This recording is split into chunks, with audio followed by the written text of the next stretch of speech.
لیکن اس دیوتا بنایا گیا اور لوگوں کے اندر اس قسم کا جنون بھر دیا گیا، اس قسم کا غصہ بھر دیا گیا، خاص طور پہ نوجوانوں کے اندر، جن میں بلا شبہ نہ تو ان کو میڈیا ایتھکس کا پتہ ہے، نہ انہیں ڈیجیٹل میڈیا کے قواعد و ضوابط کا پتہ ہے، بس صرف انہیں ایک بات پتہ ہے، اتنے پیسے ملتے ہیں اور یہ کام ہم نے سر انجام دینا ہے۔ جیسے میکینیکل ہوتا ہے نا روبوٹ، بس وہ روبوٹ کی طرح فنکشن کرتے رہتے ہیں، اور اتنے ٹرولنگ کر دی، اس کی ٹرولنگ کر دی، اتنے لائکس اور ڈس لائکس کر دیے، 6 لاکھ پہ پہنچا دی، وائرل کر دیا میڈیا، یہ ان کا کام ہے۔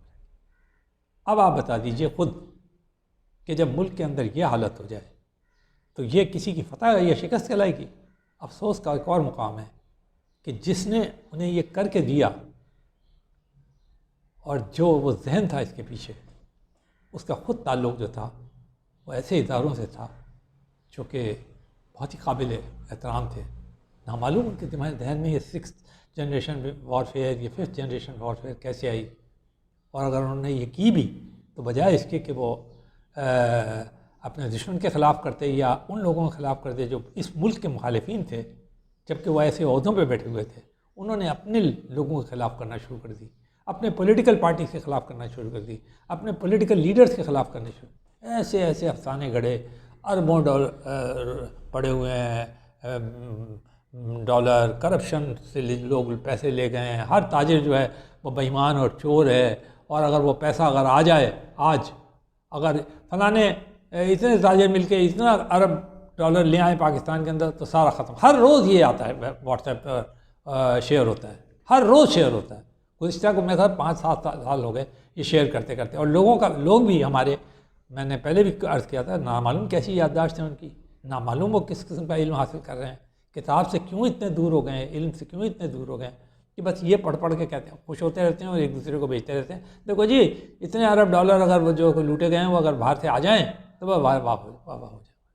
تو اس قسم کا جھوٹ، اس قسم کی فریب کاری یہ بھری گئی ہے۔ دوسرے دکھ اور افسوس سے کہنا پڑتا ہے ہمارے جو اوورسیز پاکستانی بھائی ہیں، اور نے ایک تو خود یہ کام کیا، ان میں سے کچھ نے، انہوں نے اس کے اوپر عمل کر کے دکھایا۔ جو سوشل میڈیا پہ آتا تھا، کوئی وہاں جاتا تھا، ریسٹورنٹوں میں اس کو پکڑ لیتے تھے، گالم گلوچ کرتے، ان کی خواتین کرتی تھی۔ کتنے دکھ کی بات ہے کہ وہ باعزت خواتین جن کو ہم اتنے احترام سے دیکھتے ہیں، سوچتے ہیں کہ جی یہ تو کوئی انگلینڈ میں بیٹھی ہے، کوئی امریکہ میں بیٹھی ہے، تو یہ تو کیسی تہذیب یافتہ اور کیسی کلچرڈ خاتون ہوں گی۔ وہ کیا کرتی ہیں جی اس پہ فٹ پاتھوں پہ اور ریسٹورنٹوں میں گھس کے لوگوں، بھائی اگر تمہارے کو کوئی اختلاف ہے تو کوئی طور طریقہ اختیار کرو نا۔ مگر مشکل یہ تھی کہ خود ایک سابق وزیر اعظم وہاں جاتے ہیں، ایک بڑے ہال کے اندر لوگوں پاکستانیوں کو اکٹھا کرتے ہیں، اور وہاں کہتے ہیں میں جاتے ہی پہلا کام یہ کروں گا کہ ایک سابق وزیر اعظم جو آلریڈی جیل میں ہیں اور سبجیڈس کیس بھگت رہے ہیں، ان کی بیٹی بھرے، ان کے اور دوسرے لیڈروں کے ان کے پنکھے اتروا دوں گا، ان کے ایئر کنڈیشن اتروا دوں گا، ان کو گرمی میں مار دوں گا۔ یہ کوئی انسانی حقوق میں نہیں آتا، کوئی جیل مینول میں نہیں آتا۔ اس کی آپ کو مادے پندر آزادی ہے کسی وزیر اعظم کو کوئی اس قسم کی بات، اور وہاں پہ آپ نے بیٹھ کر ان پاکستانیوں نے تالیاں لگائیں امریکہ میں۔ یہ آپ نے سیکھا امریکہ میں جا کے، یہ آپ نے تہذیب سیکھی، یہ ارے وطن کی محبت تو چھوڑیے، اپنا تو سوچئے کہ آپ نے سیکھا کیا ہے۔ یہ آپ نے سیاسی کلچر سیکھا، ذرا کر کے دیکھیں امریکہ کے اندر تو آپ کو پتہ جائے گا کہ وہ کیسے آپ کو سکھائیں گے کہ سیاسی کلچر کیا ہوتا ہے۔ تو ان سب وجوہات کی بنا پر یہ لازمی ہو گیا ہے کہ پاکستان کے اندر سوشل میڈیا، ڈیجیٹل میڈیا کو ریگولیٹ کیا جائے۔ پھر آپ نے دیکھا ہوگا گداگری ایک انڈسٹری بن گئی ہے، جتھے کے جتھے جو ہیں وہ جا رہے ہیں باہر بھیک مانگتے ہیں۔ کعبۃ اللہ، مسجد نبوی صلی اللہ علیہ وسلم، اس کا بھی کوئی لحاظ نہیں ہے، ٹھیکیدار یہاں سے لے جا رہے ہیں لوگوں کو، اور وہ کس کے ذریعے پروپوگیٹ کیا جا رہا ہے؟ انٹرنیٹ کے ذریعے باقاعدہ اشتہار دیا جا رہا ہے۔ کشتیوں میں ناجائز قانونی طریقے سے یہاں سے نوجوانوں کو بہکایا جا رہا ہے، لیبیا کے ساحلوں پہ لے جایا جاتا ہے، میڈیٹرینین کے، وہاں سے انہیں ایسی کشتیوں میں بٹھایا جاتا ہے جو بیچ راستے میں ڈوب جاتی ہیں، ان میں زیادہ ڈوب جاتی ہیں، اور آپ نے دیکھ لیا کہ اب وہاں پر کسی کو آپ پہ رحم نہیں ہے۔ جب ایک کشتی ڈوب رہی تھی گریس کے کنارے، تو وہاں پہ انہوں نے کھانا تو پھینک دیا، لیکن ان ڈوبتے ہوئے لوگوں کو بچانا کسی نے پسند نہیں۔ آپ کو اندازہ ہو جانا چاہیے کہ کیا حال ہے. رات دن کے یہ قصے ہیں، اور اس کے لیے ڈیجیٹل میڈیا کو سوشل میڈیا کو استعمال کیا گیا. تو پھر اس کے بعد بھی کوئی ریگولیٹ کرنے کی ضرورت نہیں ہے. تو یہ جو بیٹھے ہوئے ہمارے تجزیہ کار ہیں، جو آزادی رائے کے بہت بڑے چیمپئن ہیں، جو بہت بڑی خود ان کے عالم فاضل قسم کے مضامین اور ان کی ٹاک شوز روزانہ سننے میں آتا ہے، تو یہ آزادی رائے آپ کو چاہیے. یہ آزادی رائے کو آپ ایڈوکیٹ کر رہے ہیں. یہ چاہ رہے ہیں کہ آپ کے نوجوان جو کشتیوں میں ڈوبیں. آپ یہ چاہ رہے ہیں کہ وہ مکہ اور مدینہ شریف جا کر یہ گداگری کریں. اپنے ملک کو تو آپ چھوڑیں. یہ کام ہونا چاہیے. کیا یہ ریگولیٹ نہیں ہونا چاہیے؟ اور پھر یہ کلٹ کی سیاست پاکستان میں ہونی چاہیے.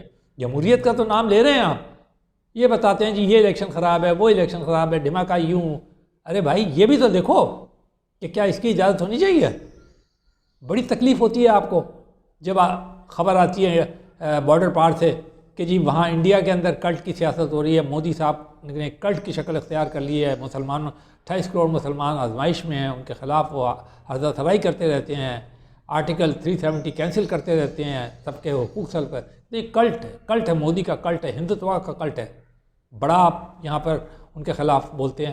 تو بھائی اپنے گھر میں بھی کچھ ذرا جھانک کے دیکھیں آپ کیا کر رہے ہیں. آپ بھی یہی کلٹ کی سیاست کر رہے ہیں اور کہہ رہے ہیں نہیں یہ بالکل، ہم تو بالکل صحیح کر رہے ہیں. دوسرے ملک میں تو غلط،